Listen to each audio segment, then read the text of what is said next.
Bilang bahagi ng ika-128 na Araw ng Kalayaan ng Pilipinas, aktibong nakilahok ang Community Assistance and Development Division ng PICAG sa isinagawang Independence Day Job Fair na ginanap noong ika-12 ng Hunyo taong kasalukuyan sa Trade Hall Robinsons, Novaliches, Quezon City. Pinangunahan ni Police Major Adonis Paul Escamilan, Assistant Chief ng CAD, sa ilalim ng pangangasiwa ni Police Colonel Luis E. Gisi, Chief CAD, ang partisipasyon ng dibisyon sa nasabing aktibidad na isinagawa katuwang ang Public Employment Service Office, Quezon City, sa naturang programa na mahagi ang CAD ng mahigit 300 information, education and communication materials upang mapalawak ang kaalaman ng publiko hinggil sa mga programa at kampanya ng Philippine National Police. Nagsagawa rin ng mga tauhan ng CAD ng pakikipagdialogo sa mga dumalo sa aktibidad upang higit pang mapalakas ang ugnayan ng pulisya at komunidad.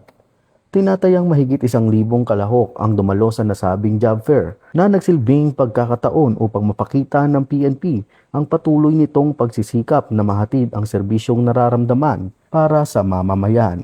Bagong PNP para sa bagong Pilipinas. Serbisyong mabilis, tapat at nararamdaman. Mula rito sa Campo Crame, ako ang inyong PNN correspondent, Patrolman Erickson Mayor. Nagbabalita para sa Police News Network, alagad ng batas, tagataguyod ng Balitang Pulis.